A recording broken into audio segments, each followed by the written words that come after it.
everyone. I am so excited to be on a car share today because I haven't done one of those, and I am due to do a podcast which was supposed to come yesterday for the end of the year, but I'm going to do it tomorrow instead, and then we're going to take a little break until the new year to get more guests on. And I really want to have the direction of the podcast going towards women, of course, as I work with them. But remember that the advices that I give women, aside from the hormonal part, actually apply to everyone, even if you're a man. When we talk about toxicity and what's in the environment, what's in products, whether you're a woman or not, those things that will affect you, right? So the food that we eat is equally important for men and women, even if they're going to affect the hormones differently, or which hormones are going to affect in a different way. Hormone disruptors or endocrine disruptors are equally bad for men and women. So honestly, you have to just listen to this. Now, today here on the car share, I wanted to talk about dairy. And it's a very interesting topic because I see a lot of people, even that are vegetarian, that will navigate towards dairy. And there are two aspects to this conversation. The ethical aspect, which is why veganism doesn't support the consumption of dairy, which is milk and milk products. And the other side is health. And I'm going to just break it up in two. So the first one being the ethical side. Unfortunately, the dairy industry is not a kind industry.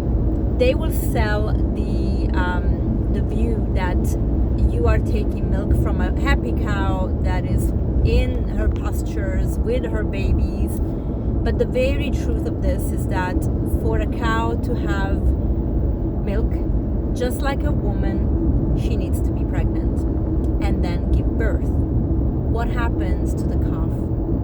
So the dairy industry is part of big meat industry. So it's a calf operation for the most part, and it's all about raising cows specifically for dairy. So they're going to be pregnant all the time, and they are manually or artificially impregnated. It's not something just happens in nature. The farmers actually insert the bull sperm into the cow's vagina to get her pregnant. So it's a very cruel industry to begin with.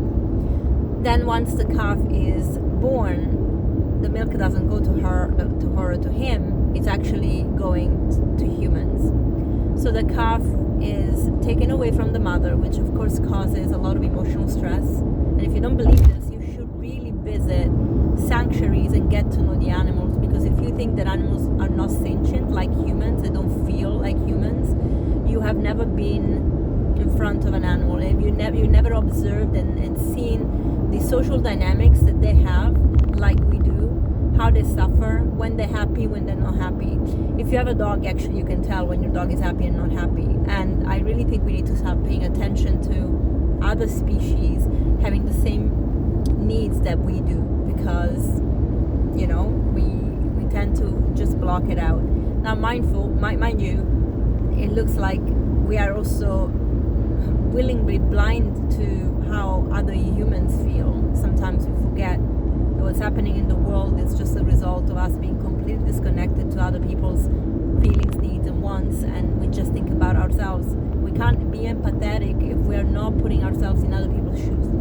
So please pay attention to that. Now, when the calf is taken away, it causes distress emotionally.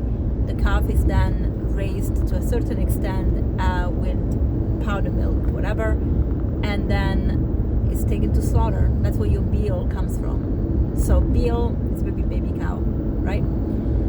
The mother is forced to have more and more babies to give more and more milk until she is literally depleted. There are a lot of infections that come with consistent dairy, pregnancy and milk production. The udder of the breast of the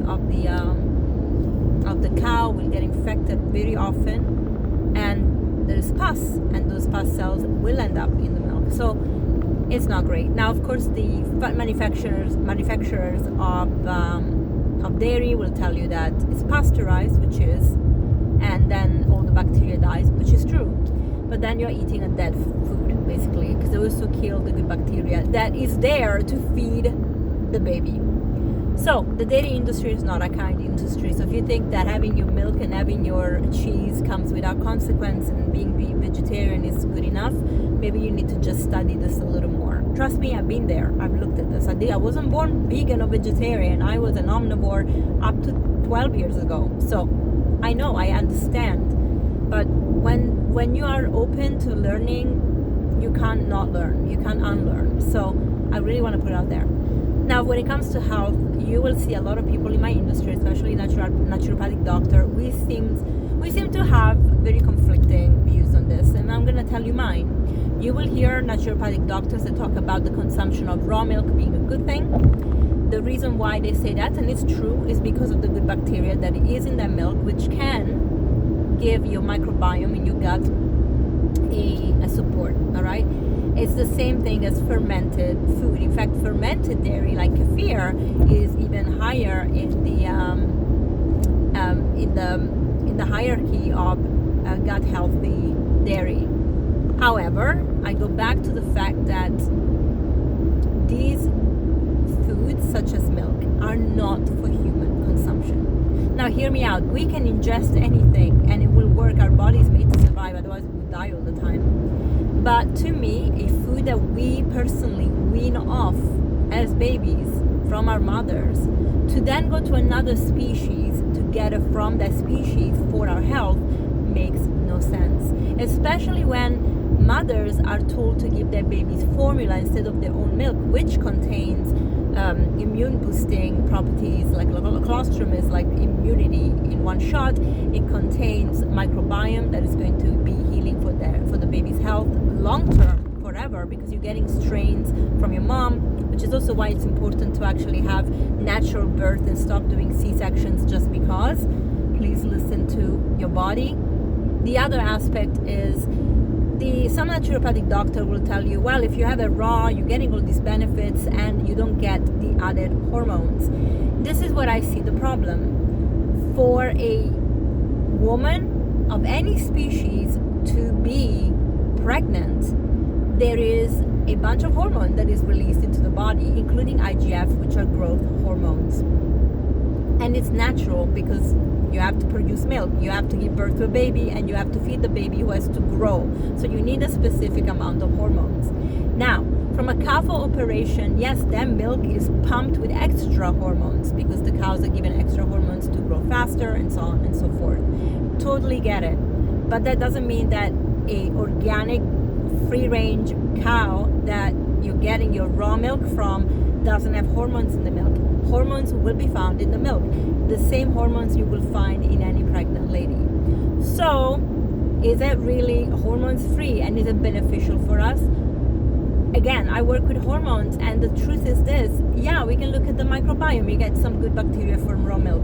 Great. But again, we can get the raw bacteria that we need from other fermented foods, not dairy, but also we had a chance to be born naturally, our moms breastfed, and so on and so forth. Yes, sometimes that doesn't happen, and there is support that can be given to those children. But please don't fall for the kind of appealing but not really sound view that raw milk or milk from beautiful cows that are non-pasteurized, that are free range, that are just enjoying their life, don't have hormones, because they do. This is just the process of life. To give birth, you have to have IGF, you have to have other hormones in your body.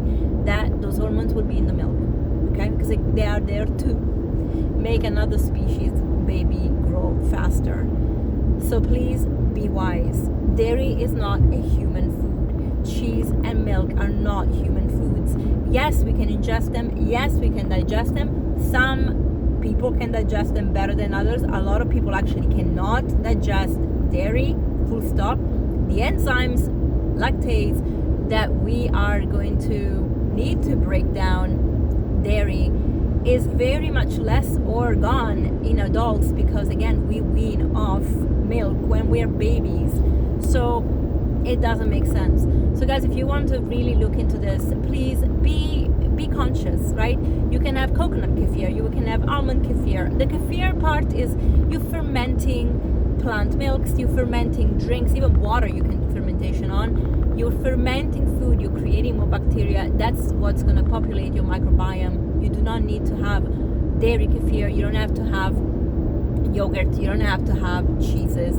You can actually ferment cashew cheese, which has got the same positive impact on your gut. So this is what I wanted to share with you. Please, when it comes to hormonal health, let's just be wise. If we don't need to put things in our body that are not meant to be there or necessary, maybe we need to pay attention. Yes, there are nutritional benefits to milk. Of course, again, as I said, it's a food that goes to the baby of that species. Of course, it's healthy and has got a lot of nutrients, but that doesn't mean it's appropriate for us as adults in our stage of life, or that should go to a species that is different to what it was made for. That's what I want you to think about. Have a great weekend. Bye.